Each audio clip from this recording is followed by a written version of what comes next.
Water, ಏನ್ ಬೇಕ್ರಿ ಸರ? Coffee. Coffee 2 coffee. ಸರಿ ಸರ.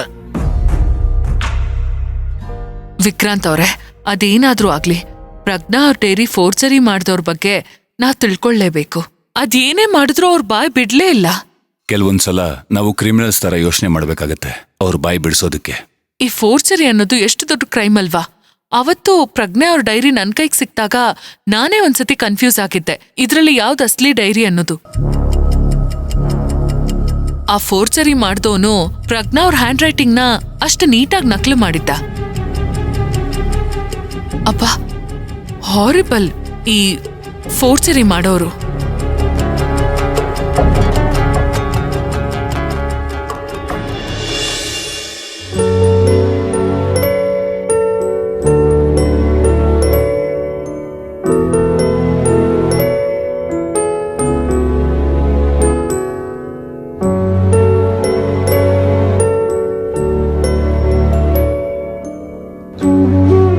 ವಿಕ್ರಾಂತ್, ವಿಕ್ರಾಂತ್, ಹೇಳಿ. ಸಾರಿ, ಬೇಜಾರಾಗುತ್ತಲ್ವಾ ಪ್ರಜ್ಞೋರ್ ವಿಷಯ ಮಾತಾಡಿದ್ರೆ? I am really sorry.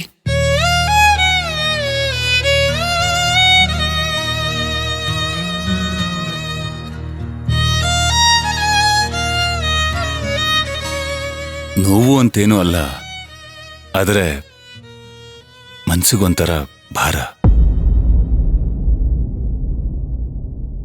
ಜೀವನ ಅನ್ನೋದು ಹೀಗೆ ಅಲ್ವಾ, ಯಾವುದಿರ್ಲಿ ಬಿಡ್ಲಿ ಅದರ ಪಾಡ್ಗದು ಮುಂದೆ ಹೋಗ್ತಾನೆ ಇರುತ್ತೆ.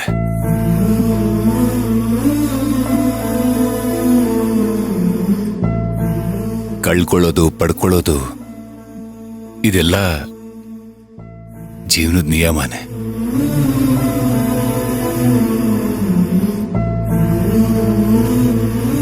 ಈ ನಿಯಮಕ್ಕೋಸ್ಕರ ನೊಂದ್ಕೊಳ್ಳೋದು, ಕಣ್ಣೀರ್ ಹಾಕೊಳ್ಳೋದು ವ್ಯರ್ಥ.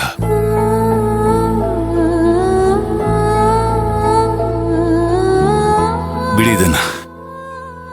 ನೀವು ಹಳೇದನ್ನೆಲ್ಲ ಮರ್ತಿದ್ದೀರಾ ಅಥವಾ ಮರೆಯೋದಕ್ಕೆ ಪ್ರಯತ್ನ ಪಡ್ತಿದ್ದೀರಾ?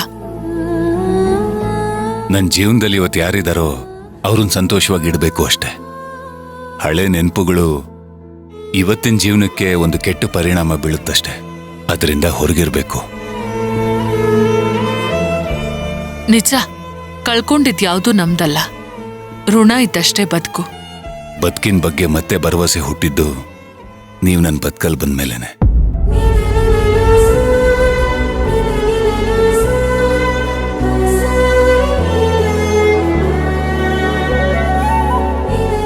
ನೀವು ನನ್ನ ಕೇಸಲ್ಲಿ ಇಷ್ಟು ಪ್ರಾಮಾಣಿಕವಾಗಿ ಫೈಟ್ ಮಾಡ್ತಿರೋದು ನೋಡಿದ್ಮೇಲೆ ನನಗೆ ಜೀವನದ ಮೇಲೆ ಭರವಸೆ ಬಂದಿದ್ದು.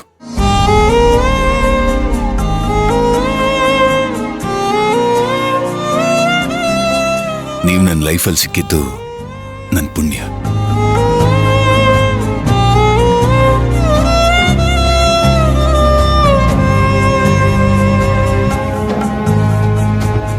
ಇದರಲ್ಲೇನಿದೆ?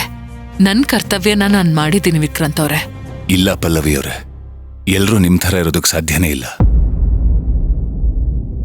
ನನಗೆ ಗೊತ್ತು, ನಿಮ್ಮ ಹಳೆ ಕಹಿ ನೆನಪುಗಳನ್ನ ಮರೆಯಕ್ಕೋಸ್ಕರ ನೀವು ಟ್ರಾನ್ಸ್ಫರ್ ತಗೋತಾ ಇದ್ದೀರಾ.